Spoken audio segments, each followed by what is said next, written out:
Hello and welcome again to our weekly series, Mind in Minutes, the channel that breaks down mental health and emotional wellness issues into bite-sized chunks, where we speak plain and relatable language.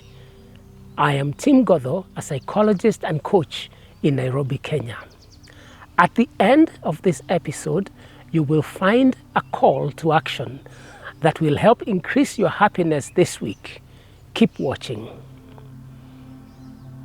I have noticed over the years, and maybe you have too, that women laugh more easily, especially when they are with their friends.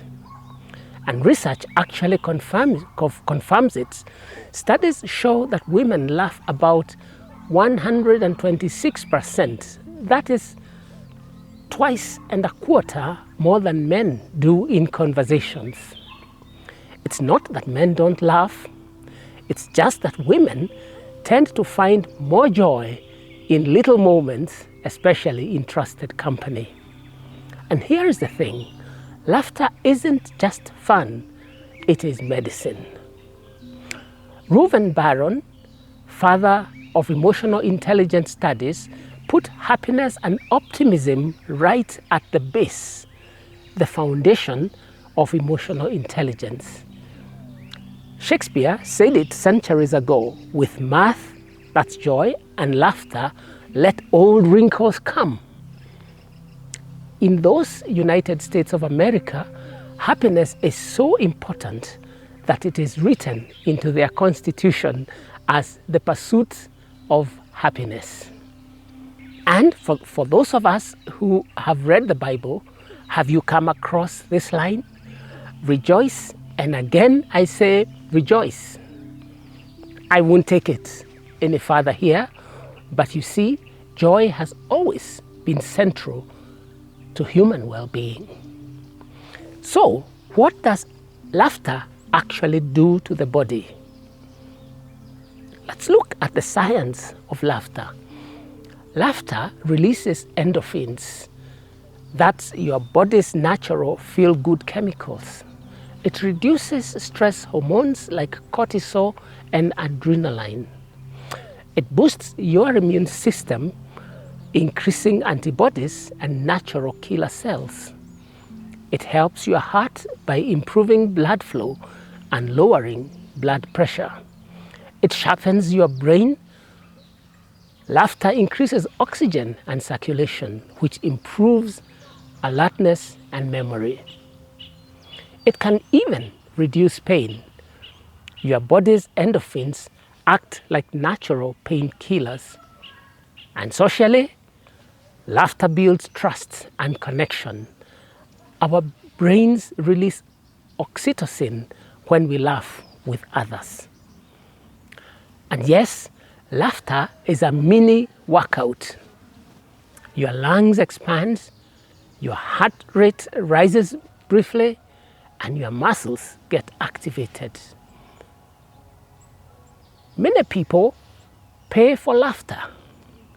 People who know the value of happiness and laughter pay to attend comedy shows, fun days, and such activities. Churchill, Eric Omondi, Mamito, and many more all have built careers out of their talent to make people laugh.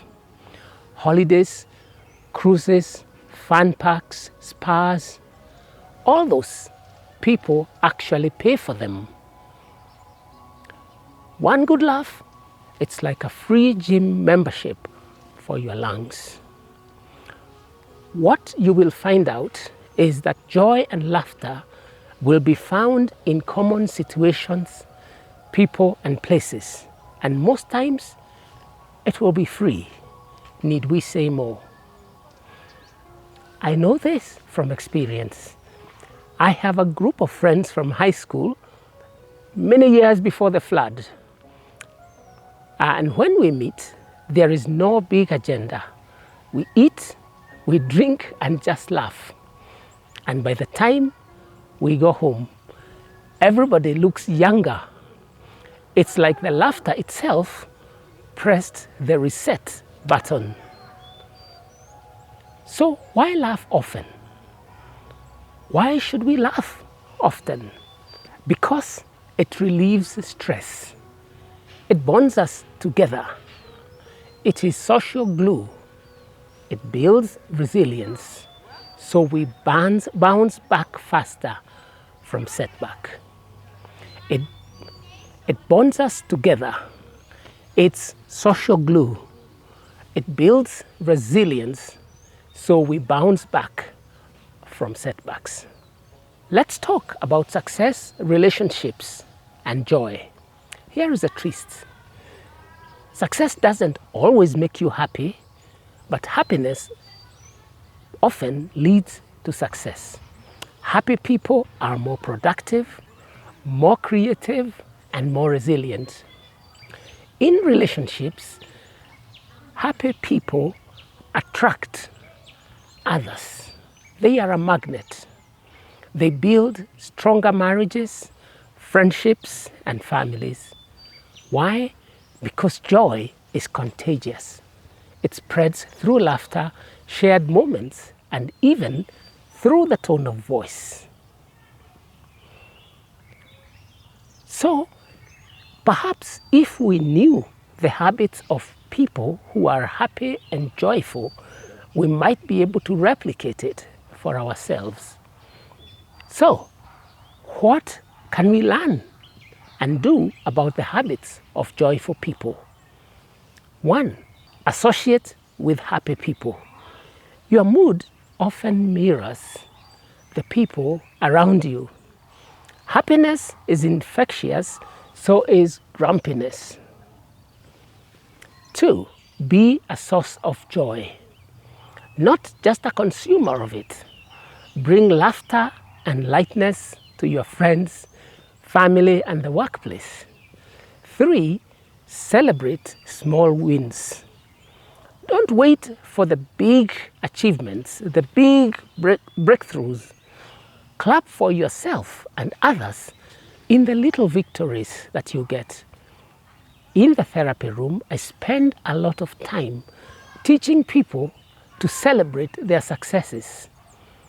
Many people have not learned to pat themselves on the back and do not know how to reward themselves. It doesn't have to be big celebration or expensive, but it's important to remember that joy, energy, and motivation go hand in hand. 4.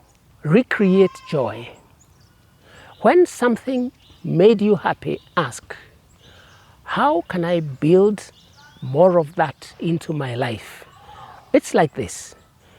Where you found honey in the forest is the spot that you are likely to find honey again. The side of the lake where you are able to catch fish is where you are likely to catch fish again. 5. Practice gratitude. It rewires your brain toward positivity. Even in the worst of circumstances, you will find that if you look keenly enough, there are many reasons to be grateful. And laughter, it doesn't erase wrinkles, but it makes them laugh lines, not worry lines. So, is laughter the best medicine? A resounding yes. Maybe not the only medicine, but this one is free. It works instantly and it has no side effects or contraindications. This week, laugh a little more. Call a friend. Attend a celebration, a birthday, a graduation, a wedding, a celebration. Watch a comedy. Read a funny story. Get tickled. Your mind, your body, and yes, your face, they will thank you.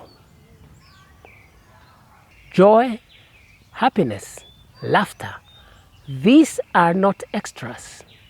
They are part of how we heal, how we connect, and how we thrive. If this episode spoke to you, you may like and subscribe to make it your channel every week. More truth, less stigma, here on TimPsych, Mind in Minutes.